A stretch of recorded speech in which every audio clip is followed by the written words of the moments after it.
স্যারকে আপনাদের উদ্দেশ্যে কয়েকজন বিনীত জানাচ্ছি। Sir please.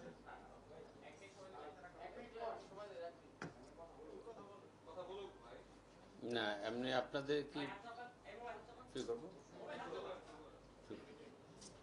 বিসমিল্লাহির রহমান রাহিম। প্রিন্ট এবং ইলেকট্রনিক মিডিয়ার প্রিয় সাংবাদিকবৃন্দ, আসসালামু আলাইকুম ও শুভ সকাল। আপনারা মূল্যবান সময় ব্যয় করে আমাদের এখানে এসেছেন, এজন্যে ডিবির পক্ষ থেকে আপনাদের প্রতি কৃতজ্ঞতা ও ভালোবাসা। অগ্নিঝরা মার্চের প্রথম দিনে আমি গভীর শ্রদ্ধাভরে স্মরণ করছি এদেশের সূর্য সন্তান বীর মুক্তিযোদ্ধাদের, যাদের সীমাহীন ত্যাগ ও দেশপ্রেমের বৌদলতে আমরা পেয়েছি একটি স্বাধীন ও সার্বভৌম মাতৃভূমি, আমাদের প্রিয় মাতৃভূমি বাংলাদেশ। একই সাথে গভীর শ্রদ্ধাভরে স্মরণ করছি জুলাই আগস্ট ছাত্র জনতার বিপ্লবের বীর শহীদ ও আহতদের, যারা বুকের রক্ত দিয়ে আমাদেরকে একটি সম্ভাবনাময় নতুন বাংলাদেশ গড়ার বীজ বুনে দিয়েছেন। সে লক্ষ্যে তেজদীপ্ত হয়ে আমরা নতুন বাংলাদেশের স্বপ্ন দেখছি। সিয়াম সাধনার মাস পবিত্র মাহে রমজান সমাগত, রমজানুল মোবারক। বরাবরের মতো এই পবিত্র মাসে নগরবাসী নিরাপত্তা বিধানের জন্য ক্লান্তিহীন কাজ করে যাচ্ছে ডিএমপির গোয়েন্দা বিভাগ। ডিটেকটিভ ব্রাঞ্চ ডিবি বর্তমানে আইন শৃঙ্খলা রক্ষায় গুরুত্বপূর্ণ ভূমিকা রাখছে। আজ থেকে আমরা ডিবির চলমান কার্যক্রমের পাশাপাশি রমজানকে সামনে রেখে বিশেষ অভিযান শুরু করতে যাচ্ছি। এটা হচ্ছে এক ধরনের বিশেষ গোয়েন্দা অভিযান, যেটাতে ছদ্মবেশে আমাদের সদস্যরা মানুষের মধ্য থেকে অপরাধীদের শনাক্ত করতে পারবে। রোজার সময় মানুষের কর্মযোগ্যতা বাড়ে, বিশেষ করে টাকা পয়সার লেনদেন বেশি হয়। শপিং মল, ব্যাংক, বিমাগুলোতে মানুষের ভিড় বাড়ে। রেল স্টেশন, বাস টার্মিনাল কিংবা সদরঘাট সহ অন্যান্য জায়গাতে মানুষের উপস্থিতি বাড়ে। এসব জায়গায় কেউ যাতে নাশকতা না করতে পারে সেই জন্য আমাদের গোয়েন্দা নজরদারি বাড়ানো হচ্ছে। পাশাপাশি দূরের যাত্রাপথ, বিশেষ করে বাসে কোনো দুর্ঘটনা যাতে না ঘটে সে লক্ষ্যে গোয়েন্দা তৎপরতার মাধ্যমে আমরা আগে থেকেই ডিবির তথ্য প্রযুক্তির ব্যবহার বাড়াচ্ছি। আমাদের গোয়েন্দা প্রতিবেদন বলছে, চুরি, ছিনতাই, ডাকাতির সাথে যারা যুক্ত হচ্ছে তাদের বেশিরভাগের বয়স 15 থেকে 30-এর মধ্যে।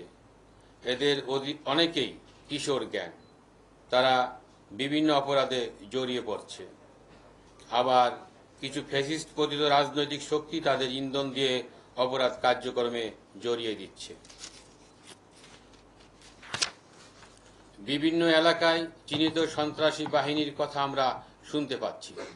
তাদের বিরুদ্ধে আমরা অল আউট অ্যাকশনে যাচ্ছি। প্রিয় সাংবাদিক বন্ধুরা, আইন শৃঙ্খলা রক্ষায় যৌথ বাহিনী সারা দেশে তৎপরতা বাড়িয়েছে। অন্যান্য নিরাপত্তা বাহিনীও মাঠে আছে। সেখানে গুরুত্বপূর্ণ ভূমিকা রাখছে আমাদের অহংকার বাংলাদেশ সেনাবাহিনী।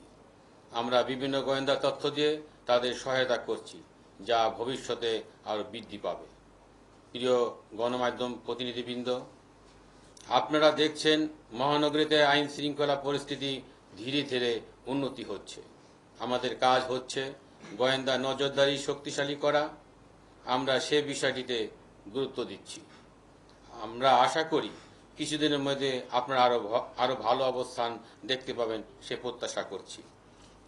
জনসাধারণের প্রতি আমাদের আহ্বান, এখন ডিবি পরিচয়ে কেউ গোপনে তুলে নেওয়া বা সিভিল পোশাকে তল্লাশি এই ধরনের কার্যক্রম কেউ করলে আমাদেরকে অবহিত করবেন।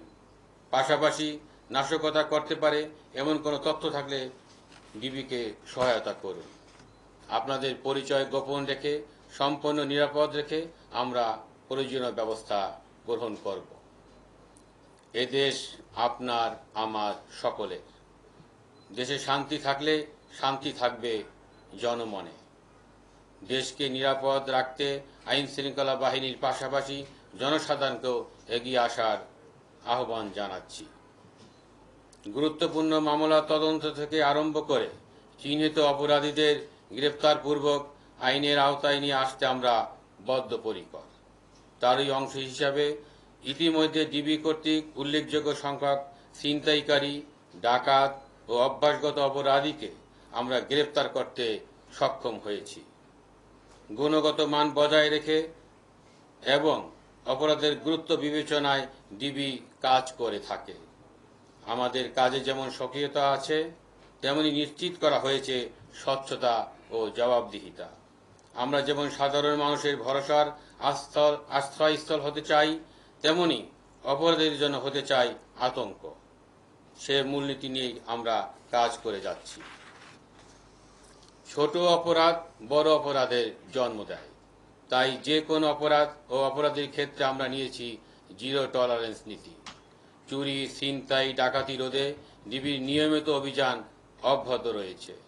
সমাজকে মাদকের থাবা থেকে রক্ষা করতে প্রতিনিয়ত পরিচালনা করা হচ্ছে মাদক বিরোধী অভিযান।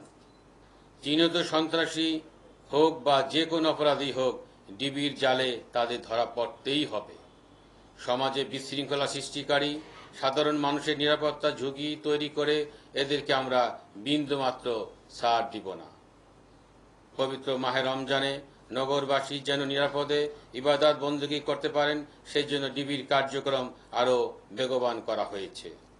আমি আত্মবিশ্বাসের সাথে বলতে পারি, নগরবাসী এ সময় অধিকতর নিরাপদ ও স্বস্তির পরিবেশে থাকবেন। যে কোনো প্রয়োজনে ডিবি আপনাদের পাশে রয়েছে। বর্তমান অন্তর্বর্তীকালীন সরকার এবং ঊর্ধ্বতন কর্মকর্তার নির্দেশ মোতাবেক নগরবাসীর শান্তি শৃঙ্খলা রক্ষায় আত্মনিয়োগ করব, এই প্রত্যাশায় আমার বক্তব্য শেষ করলাম। আপনাদের সবাইকে আন্তরিক ধন্যবাদ ও কৃতজ্ঞতা। আল্লাহ হাফেজ। ধন্যবাদ স্যার। এখানে আমাদের সমাপ্ত হলো। আপনাদের সবাইকে অশেষ ধন্যবাদ।